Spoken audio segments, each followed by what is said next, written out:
Hello, everybody. Welcome back to the SOMM TV podcast. My name is Jason Wise. On today's episode, I am going to be talking about our brand new film, Auction Lot 288, with the narrator of that film, Shakera Jones, our very own. And this is a movie that tracks an insanely old bottle. I mean, just an 1874 champagne that went up for auction at Christie's in London.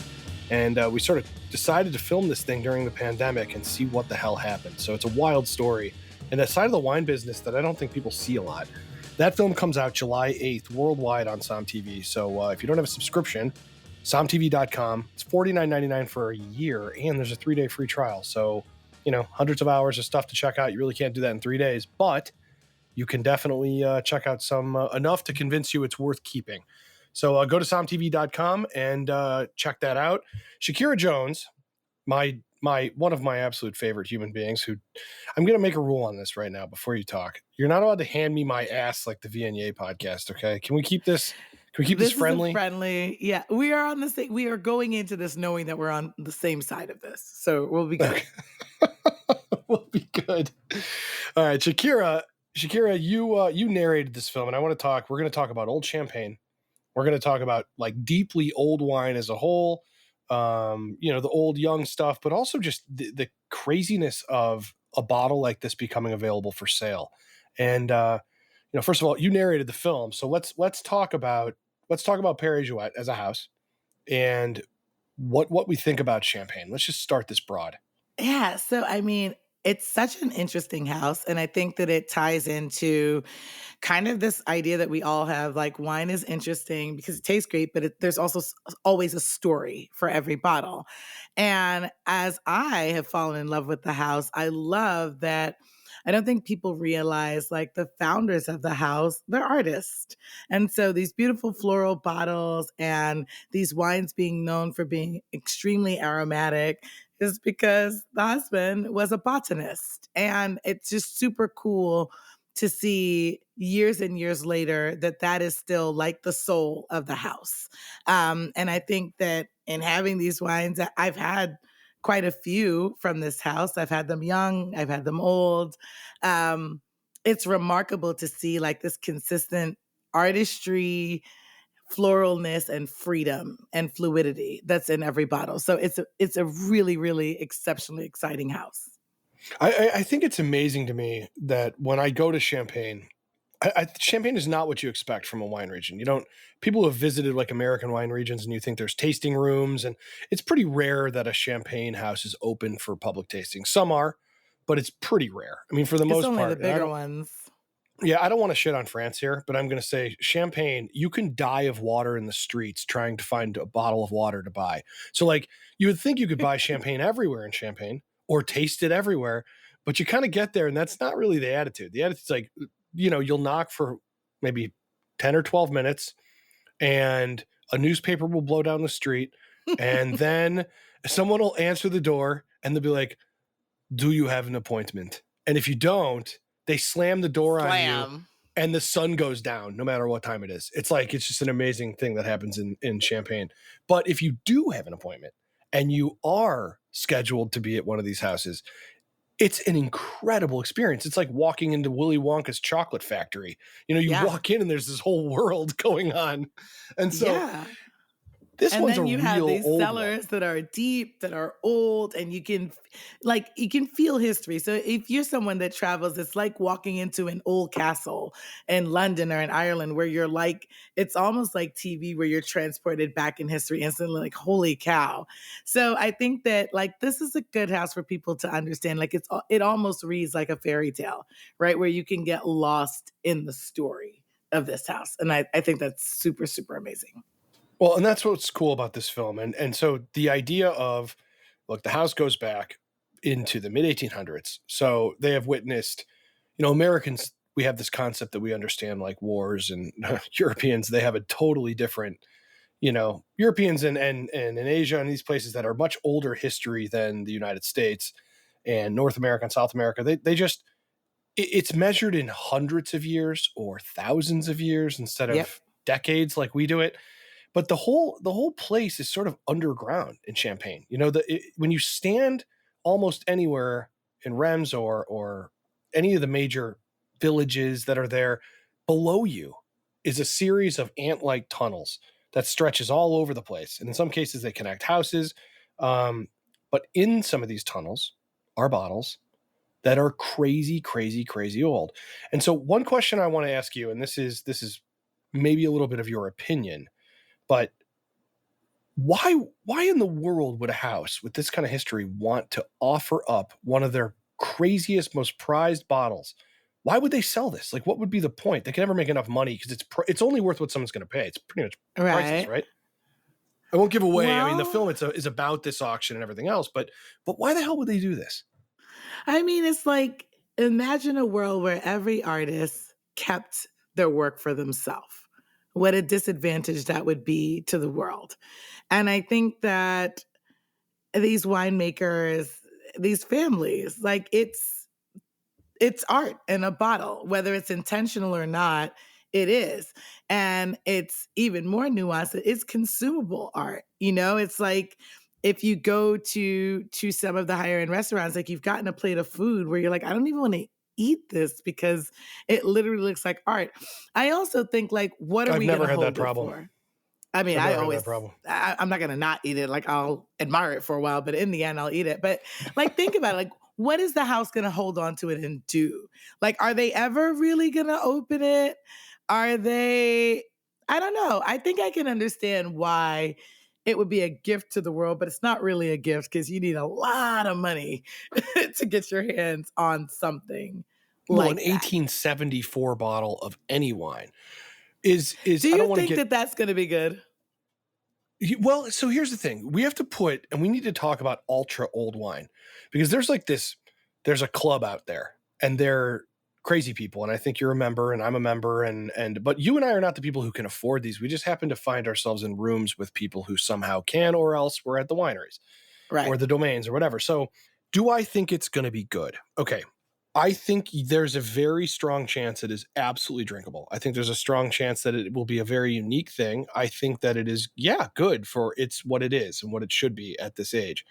I think champagne, we're getting ahead of ourselves here. Maybe we just jump right into this really good question. Because if you have an 1874 bottle of wine, I mean, people have heard of, we should stay there as fortified wine where you add alcohol to something, like a Madeira or a sherry or Yep. something where you can find bottles that go back hundreds of years.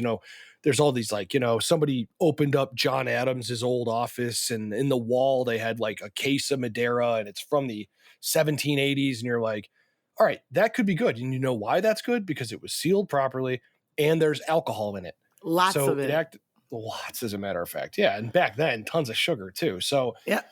so those things would keep but now you remove the idea of fortification and it doesn't have that giant protection. And you're dealing with, well, still wines that are lower alcohol. They might still have sugar. I mean, the fashion of champagne would have been to be pretty sweet, probably Yep. back then. And that helps. But sugar can also be corrosive, to a stopper on a bottle or so. So the interesting thing is, what wines in the world, let's go through on our fingers and name, what wines actually have the chance to survive from the year 1870? This is 1874, but from that time period. I mean, I guess That's I would not put up fortified. that is Okay. not fortified. I think champagne is on this list. Now, we'll get into our old stories that we have drank from really old champagnes coming up. Yeah. I know that Well, should we talk about why? Like, what would make them stand up to time, right? So, I think it's an interesting topic, and that we should touch on it on like what makes a wine ageable, because that's always a question for people when they're buying wine. Do I keep this? Do I? So what are you looking for, right? So, conventional wisdom, you're looking for something that has acid will probably age well because it'll have time for that acid to kind of temper down. Something with a lot of tannin will probably get more enjoyable over time, but it's going to peak and then you won't want it anymore. And that's an interesting place. And then the alcohol content. So if we think about like just grapes that produce those wines that can stand up to that, I mean, I don't know, the 1800s is a long time, right? So yeah. I mean, especially for something that wasn't, Shakira, in my strange travels through this wine world, I have had wines that people swear to God, no chance, wouldn't last. And they are tremendous. Now, nothing back to like the 1870s, but something from the 1960s, the 50s, the 40s, sometimes the 70s. And it would be a grocery store wine that just ended up being stored okay. In some cases, not stored properly. And guess what? They were friggin' perfect. I've also had wines that should have been perfect, never left a domain, were meant to be, big tannic Barolos or whatever, and they can survive forever. And guess what? They're gone. And they had no excuse for it. So there is a little bit of alchemy to this. But I can tell you this right now. In SOMM 1, there is a bottle we filmed, which is an early 1700s Riesling. It's from I believe, the 1720s.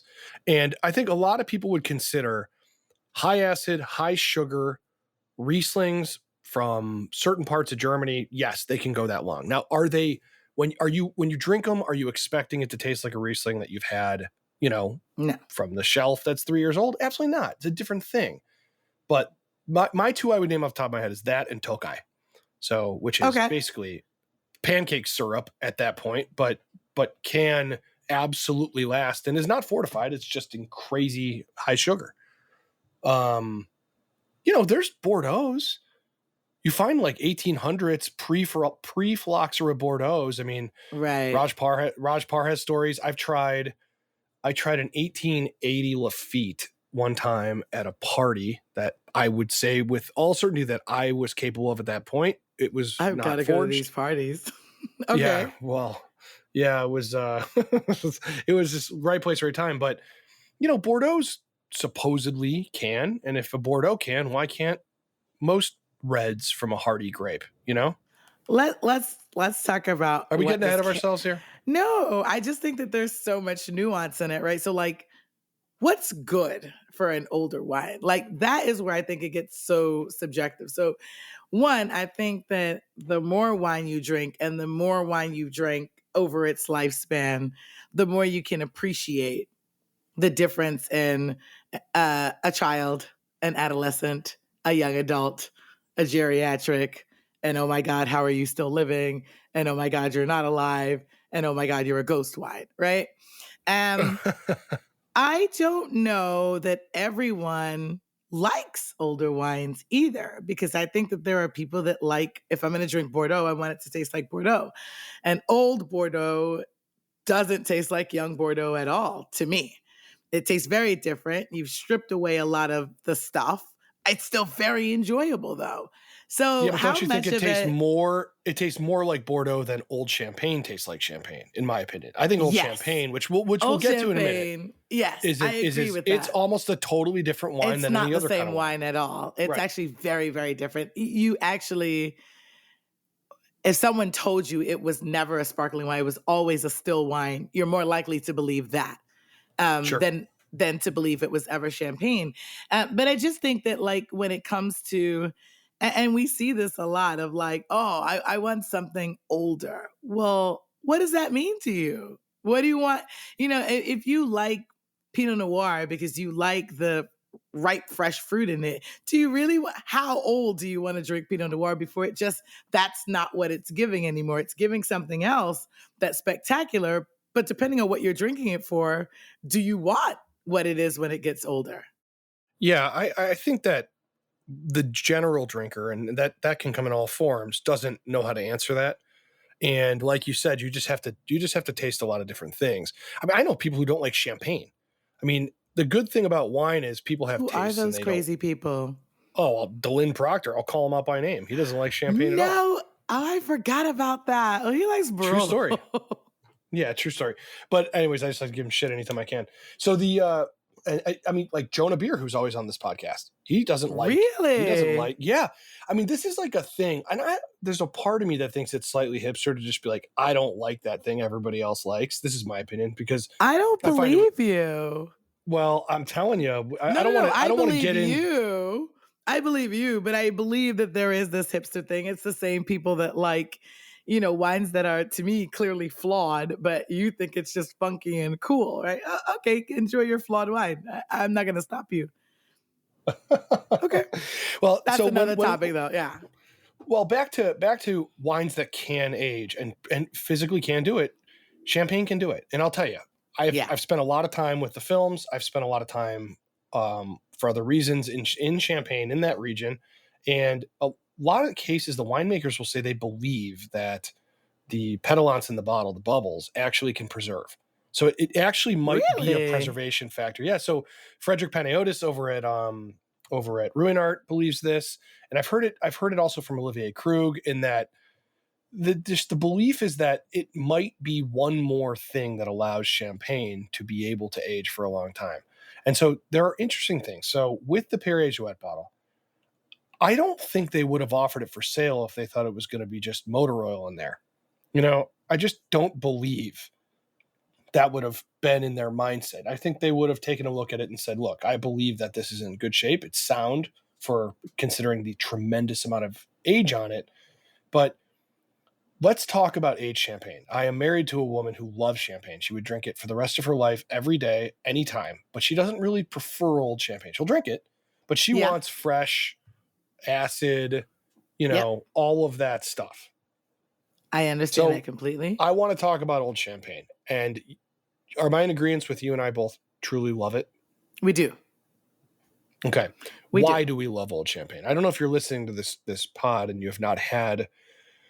Champagne is different than any other bubbles with age, but I would say bubbles with age have similar characteristics. I don't want to pigeonhole all bubbles together, but as long as they're method and have the similar grapes and they are done in a similar way and they are stored in a similar way, I believe that you can at least put them in a broad category.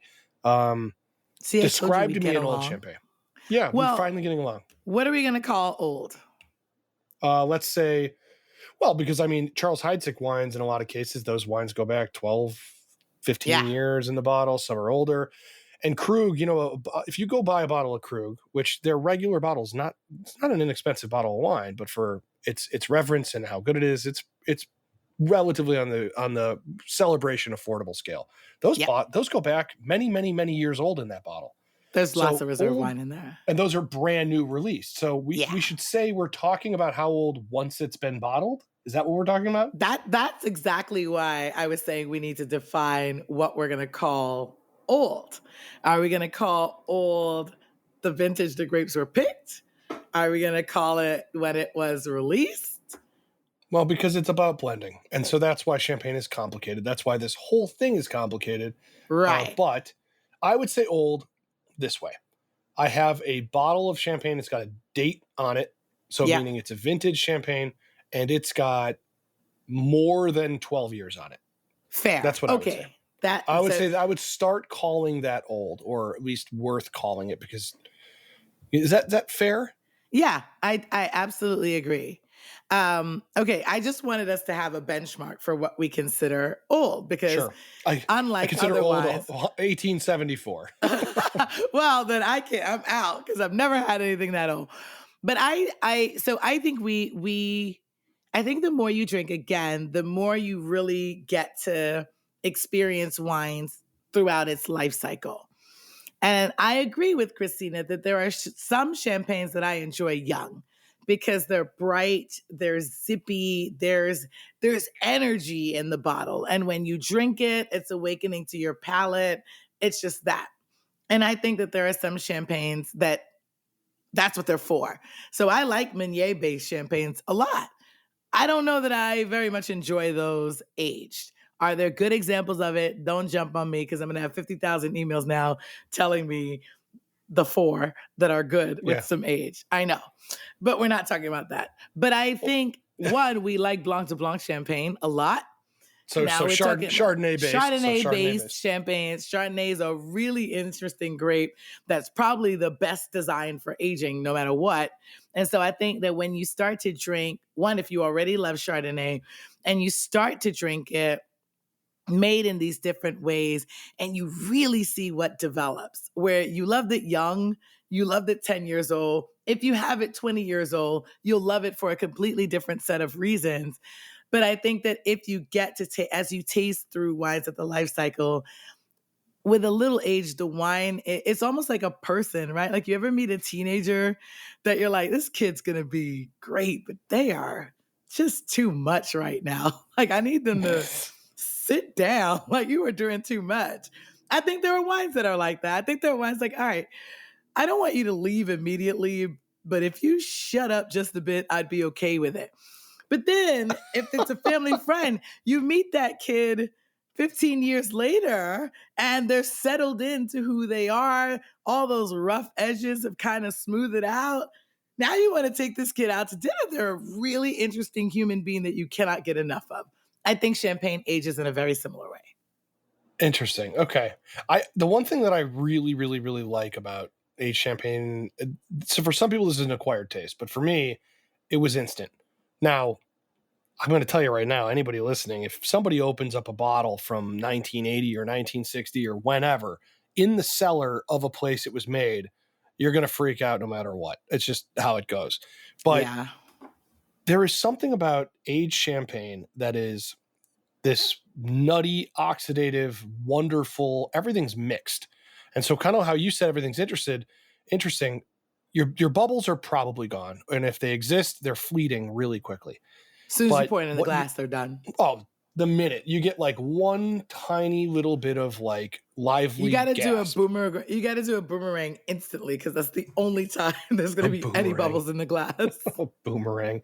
And so I just think that the one thing that you get with this wine is that all of those things are hugging each other. The acid, the fruit, the oxidative quality, which is something that winemakers, people think that they want to keep all air out, and that's not necessarily always true. And so in a lot of cases, a little bit of air is good over a slow amount of time. And if that happened the right way, you get this kind of, I don't know, the wine speaks a totally different language. And people forget that champagne is wine. It is wine. Yes. Straight up. It's wine. Still wine. And it is, yeah, absolutely. And it was still wine before they did a secondary fermentation and added bubbles. And those bubbles leave, whether they're there or not, they leave a texture to the wine. So the wine has this very interesting, I would say, kind of weight to it, where it feels not thicker, but it feels bigger and heavier than a normal wine, even if the bubbles have gone away. And so what you're left is a wine that there's a lot to talk about. You want to talk about the wine.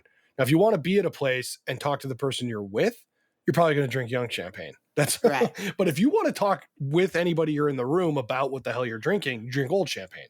Yeah. And so what's the oldest champagne you've ever had off the top of your head? It's not a pissing contest. It's more just no. Oh, you win if it was. I don't think I've had anything older than the 70s.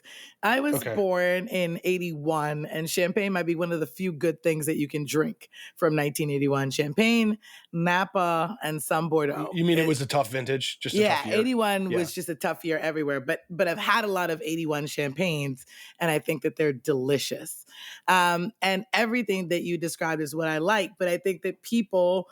And this is where champagne gets super interesting, right? You have some champagnes that, like you said, the cellar master is looking for an oxidative style. They're looking for something that's a little, like you get a little bit, people trying to help people understand oxidative styles and reductive styles. And I do think those things are an acquired taste. I can understand that there are people that will never, ever like those styles, but I think it's why you have people that love Krug and people that I love Bilka, right? I think those are delicious. I think that they barrel age a little bit, and that's mind-blowingly good because that's adding texture. I think they leave those wines for a really long time, which also develops texture. So I think when we're talking about aged wine, champagne, that's what I love the most. The two things you described, that nutty, oxidative kind of what is this taste? And then the texture, that weight is beautifully light. Like it's there, it covers your palate, and then it's gone and you want to go back for more. It's an enjoyable drinking experience. Yeah, that's great. I want to tell a quick story. So those of you who listen to this and know the films that I've directed, obviously the SOMM movies and, Delicacy and Whole Animal, and these are all food and wine films. Well, I've made a couple others, and I made this film called Wait for Your Laugh about an actress named Rosemary. And she sadly passed away in her 90s when the film was in theaters. But it was an incredible experience to go to her house. And she knew I was into wine. I had already made the first two SOMM movies when I started filming that particular movie. And so she asked me, she said, go over. I know this woman's in her 90s. And she says, I haven't drank wine in many years, but she was friends with Vincent Price for a long time, blah, blah, blah. And she would have these dinner parties where all these celebrities, performers and such would come to her house and they would bring a bottle of wine. So she's like, all right, you wine expert, tell me if any of these are any good and you can have all the bottles. So I looked over there and lo and behold, yes, there were several that were very good. There were Dom from the 70s. Now, keep in mind, these are just sort of out on a shelf, out in a wine holder, like out on a shelf. They weren't like in a cellar or anything like that. And so she had a number of non-vintage Perrier-Jouët bottles. Ooh. And so I took them, and of course, knowing all the amazing geekery that exists in my little circle, I asked a couple people, I said, how do I identify the age of this? I called Sabato Cigaria, and they said, well, it's actually pretty easy. So if you look at the bottom of the bottle, there's going to be some numbers and markings, and then you can look that up online or else ask the house. So it turned out these bottles are from the 60s. Now, 60s, unvintaged. If you were to go to like a liquor store, the grocery store, or a wine shop and buy like just Perrier-Jouët, not their like top thing, just like a bottle of the Perrier-Jouët. That's what these were. And let me tell you something, Shakera. There were, I think, 6 or 7 of them. They were unbelievable. And when I say unbelievable, I mean like had no business having the acid in them. So I don't know if, we've had Dave from Augustine Wine Bar on this podcast, and I took it over there, and they're specialists in old wine. Opened up a bottle for them, and they couldn't believe it. They were like, it's some of the best preserved non-vintage champagne they've ever had, and they've had it all. So like, it just goes to show you never truly know what's going to last, because those bottles were not meant to be stored. Those are vintage. Those are non-vintage. They were meant to be drank. They're a cuvee of different vintages already. And so I'm a true believer that champagne is kind of magic, in a way. Because I was going to say, so what do we think? I mean, can we talk for a second about like the person that buys this, right? Like that buys this 1874. That buys this 1874. Like if you buy that, do you open it? I would. Now, first of all, if I bought it, I would probably, my wife would use it to hit me over the head with, because we don't have that kind of money. But I think if I bought it, I would not open it. Well, yes, I would. What am I talking about? I think because if you don't, why do you have it? Like we talked about why the house would not keep it. But if you bought it and you spent this money on it, what would you then do? Do you keep it? Do you drink it? Well, I was really nervous that the person that bought it would be some like Russian oligarch whose wife would be really uninterested, and they would have some caviar and a sip and then go, that was fun. Now let's go on our yacht to Monaco. I just thought like that was my nervous thing. So the bottle is going to get opened on the day of the release, July 8th at the Domain. So news to come on that situation. But okay. July 8th, the film comes. Would you open it if you spent a lot of money on an 1874 bottle of champagne that is clearly a collectible? It's a piece of art in its own right. It was blended by, like the actual family and the son and the father and all this stuff that founded the house. It's got some crazy history.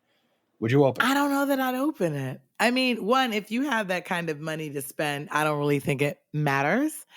But I think that because there is a chance of disappointment, I got a lifetime of enjoyment having it. It's a piece of history. So it's kind of your FU bottle in your cellar. Yeah. You take people down and you say, hey, take a look at how cool this is. Yeah, because there is no one else that would have it, right? I know that for a fact. There is no one else on the planet that has it. I am the only person that possesses it. So I would be less inclined to drink it. But I wonder if the person that has it, would they open it? And then if you didn't open it, why buy it? So I get that, right? If you're not going to open it, I get why you would and wouldn't. I don't know. I don't have enough money to buy it, so I can't call. It's tough because there's not a lot of comparisons in the regular world. I mean, I would say like, why buy some classic old car if you're not going to drive it? But you could drive a car multiple times. Right. You can't drink this multiple times. So it's a very, the use is one time, but I will also say that bottle would still be amazing to have in your cellar, even if it doesn't have the contents in it, because in my opinion, that bottle still has the story. Yeah, you get a great photographer to like capture you enjoying this, and then you keep the bottle as a keepsake. Actually, that's a happy medium of it. Like you commemorate the moment, but you keep the house. That makes sense.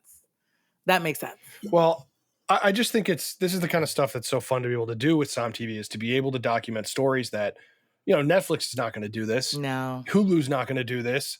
So we have this ability to step in and say, I want to know why and the story and learn about Perrier-Jouët and all the wars and pandemics and everything this bottle survived to get where it is. And the fact that it's going up for sale during a pandemic when people can't be in, the auction house. Christie's is, and on top of it too, Christie's of London is not a place where they're like, hey, bring cameras in and film. Right. So the ability to see the guts of what is a very, I would say, a 1%er type situation, to be able to go, I'm looking inside an auction house that deals in fine art and also sells wine. The reason the film is called Auction Lot 288 is because it's the lot number 288 is the 1874 Perrier-Jouët. And so it's a really special thing. And I hope next time you and I see each other, which is very soon, actually, in 2 weeks in Napa, for another feature film that so we'll talk excited about this. Oh, so am I.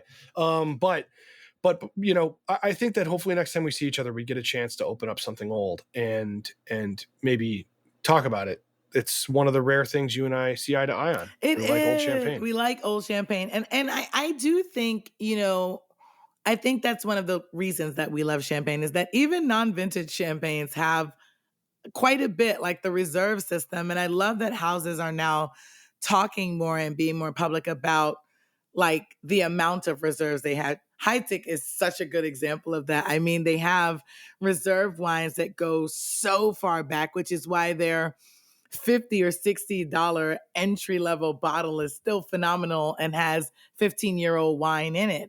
I think the more, when it comes to Perrier-Jouët, I think it's almost like the scientist in them, the art lovers in them, where probably not even consciously there was this idea of preservation and this idea of like this having a life long beyond them.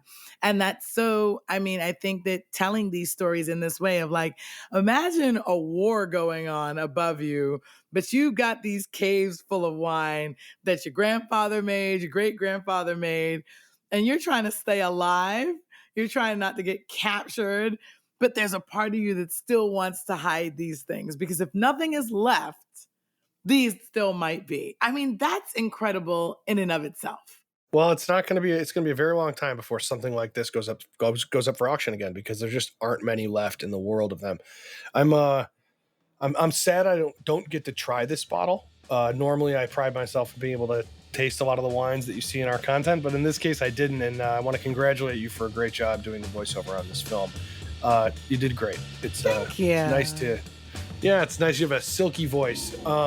Everybody tune in to Auction Lot 288. That is coming July 8th on SOMM TV. SOMMTV.com is $49.99 for an entire year. We have lots and lots and lots of new stuff coming. And we truly do appreciate all of you guys listening to the podcast, listening and watching on SOMM TV. Please make sure to give us a good review wherever you listen to this pod.